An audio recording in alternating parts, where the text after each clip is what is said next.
2, 3. Ya, Assalamualaikum warahmatullahi wabarakatuh. Perkenalkan, saya Fikran Dayanun selaku moderator pada hari ini. Saya dari kelompok 4 akan mempresentasikan hasil kerja kelompok kami, yaitu kunjungan dan analisis pada Koperasi Karyawan BRI Cabang Luhuk. Pertama-tama, sebagai umat yang beragama, marilah kita panjatkan puja dan puji syukur atas kehadiran Allah Subhanahu wa Ta'ala. Karena berkat limpahan rahmatnya lah kita masih diberi kesehatan, kesempatan sehingga kita dapat melakukan presentasi pada hari ini. Tak lupa juga salawat serta salam kita hanturkan kepada Nabi besar kita, yaitu baginda Nabi Muhammad SAW yang telah membawa kita dari zaman kegelapan ke zaman terang benerang. Ya, untuk mempersingkat waktu, langsung saja kami akan mempresentasikan hasil kerja kelompok kami.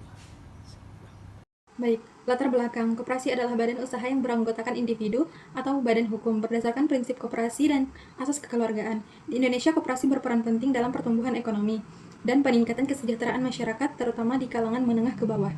Koperasi ini tidak hanya berorientasi pada keuntungan, tetapi mengedepankan nilai kebersamaan, gotong royong, dan keadilan sosial. Anggotanya berperan sebagai pemilik dan pengguna jasa, sehingga keputusan diambil secara musyawarah. Koperasi dianggap sebagai sistem ekonomi yang lebih adil dan inklusif dibandingkan usaha konvensional. Di era digital, koperasi perlu beradaptasi dengan teknologi. Pemerintah mendukung pengembangan koperasi melalui pelatihan, bantuan modal, dan regulasi.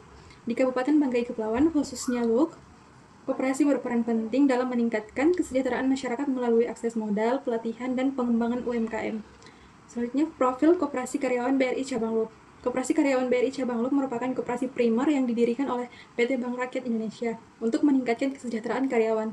Koperasi ini bersifat sukarela dan terbuka bagi seluruh karyawan BRI yang masih aktif. Meskipun berada di bawah naungan perusahaan, koperasi ini dijalankan secara mandiri dan memiliki badan hukum resmi. Kegiatan utamanya meliputi layanan simpan pinjam, penggadaian barang dan jasa, serta pengurusan surat kendaraan. Produk pinjaman yang ditawarkan mencakup pinjaman anggota maksimal 4 tahun untuk pegawai tetap dan 2 tahun untuk pegawai PKWT, serta pinjaman kredit elektronik maksimal 1 tahun. Visinya adalah menjadi koperasi karyawan terbesar di Indonesia yang memberikan kesejahteraan berkelanjutan bagi anggotanya dan masyarakat. Misinya meliputi pemenuhan kebutuhan rekanan, peningkatan kesejahteraan anggota, menjalin kerjasama yang saling menguntungkan, serta mendukung usaha mikro anggota yang masih layak dan sehat. Oke, baik. Selanjutnya adalah sejarah singkat. Koperasi Karyawan di lingkungan Bank Rakyat Indonesia atau BRI dikenal dengan nama Koperasi Swakarya BRI.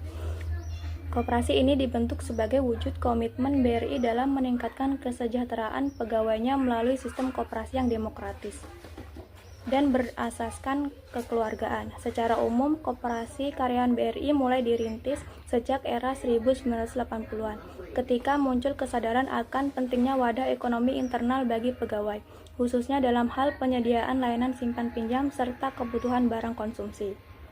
Di wilayah Luhuk, Kabupaten Banggai, Sulawesi Tengah, Koperasi Karyawan BRI Cabang Luhuk dibentuk sejalan dengan pertumbuhan BRI di daerah tersebut. Meski tidak ada catatan resmi yang menyebutkan tanggal tersebut, pendiriannya koperasi ini kemungkinan mulai aktif bersamaan dengan penguatan kantor cabang BRI Luhuk yang berkembang pesat sejak awal 2000-an. Yang selanjutnya adalah struktur organisasi Koperasi Karyawan BRI. Yang pertama adalah rapat anggota atau RAT, yang kedua pengurus koperasi, yang ketiga pengawas koperasi, dan yang terakhir manajer atau pelaksanaan operasional jika ada. Selanjutnya, produk dan layanan utama. Yang pertama, simpanan dan pinjaman anggota. Yang kedua, jasa pengurusan surat kendaraan. Yang ketiga, pengadaan barang dan jasa. Yang keempat, layanan digital dan e-commerce. Yang kelima, program kesejahteraan anggota. Selanjutnya, sistem keuangan dan pembagian SHU Koperasi Karyawan BRI. Koperasi Karyawan BRI menggunakan sistem keuangan tertutup yang hanya melayani anggota koperasi, yaitu para pegawai BRI. Sistem ini mengedepankan prinsip transparansi, akuntabilitas, dan keseimbangan usaha sosial ekonomi. Berikut mekanismenya. Ada beberapa mekanisme, yaitu sumber pendapatan koperasi, iuran simpanan wajib dan sukarela anggota, pendapatan dari jasa pinjaman atau bunga, keuntungan dari penjualan barang dan jasa, pendapatan lain-lain, misalnya jasa pengurusan dokumen, sewa alat, dan lain-lain. Pengeluaran koperasi, biaya operasional atau gaji pengelolaan koperasi, perlengkapan, dan lain-lain.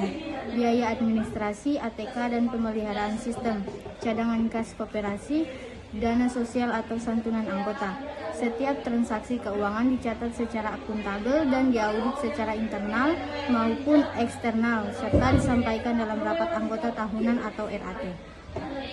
Baik, untuk selanjutnya saya akan bacakan di slide 7 sampai slide 8 produk dan layanan utama. Pertama, simpanan dan pinjaman anggota. Kedua, jasa pengurusan surat kendaraan. Ketiga, pengadaan barang dan jasa.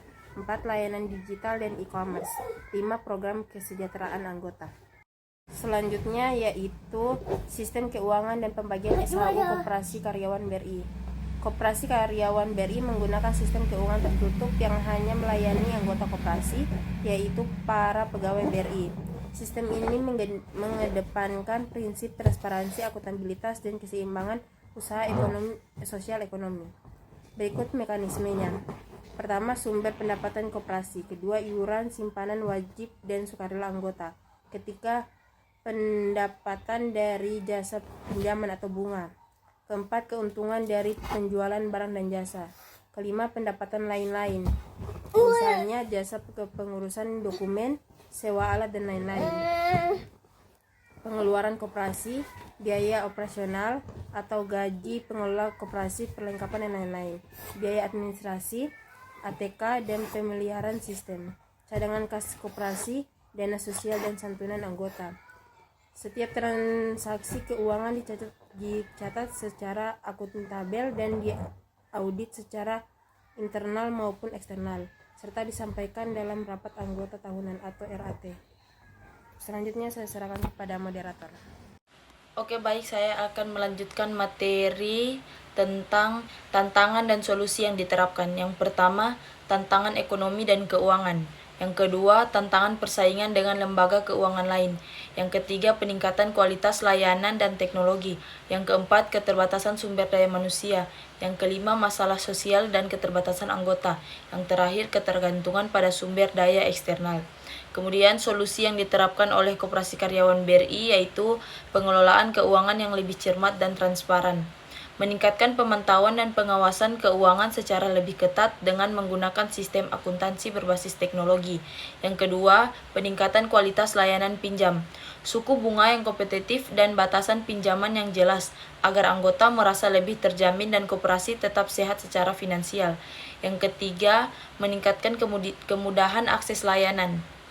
Mengembangkan aplikasi mobile atau layanan digital yang kemungkinan anggota melakukan transaksi kapan saja dan di mana saja, seperti cek saldo, pengajuan pinjaman, pembayaran angsuran, dan lain-lain. Kemudian pelatihan dan pengembangan SDM, pelatihan rutin bagi pengurus koperasi untuk meningkatkan keterampilan manajerial dan pengetahuan tentang keuangan koperasi. Pelatihan ini akan membantu pengurus untuk lebih kompeten dalam menjalankan tugasnya. Yang terakhir, meningkatkan komunikasi dan transparansi antara pengurus koperasi dan anggota melalui newsletter, forum diskusi, atau sosialisasi rutin. Ini akan membuat anggota merasa lebih terlibat dan lebih memahami manfaat koperasi. Kemudian saya serahkan kepada moderator. Ya, jadi saya bisa simpulkan bahwa kunjungan kami ke Koperasi Karyawan BRI Cabang Lup memberikan gambaran mengenai operasional koperasi yang bertujuan meningkatkan kesejahteraan anggotanya melalui layanan keuangan dan produk lainnya. Meskipun menghadapi tantangan seperti ketidakpastian ekonomi, persaingan dengan lembaga keuangan lain, dan keterbatasan dalam penerapan teknologi, koperasi telah berusaha mengatasi masalah tersebut dengan mengembangkan produk inovatif dan meningkatkan sistem digitalnya. Sekian hasil presentasi kami dari kelompok 4. Mohon maaf kalau ada salah kata. Saya akhiri. Wabillahi taufiq walhidayah. Wassalamualaikum warahmatullahi wabarakatuh. Sekian, terima kasih.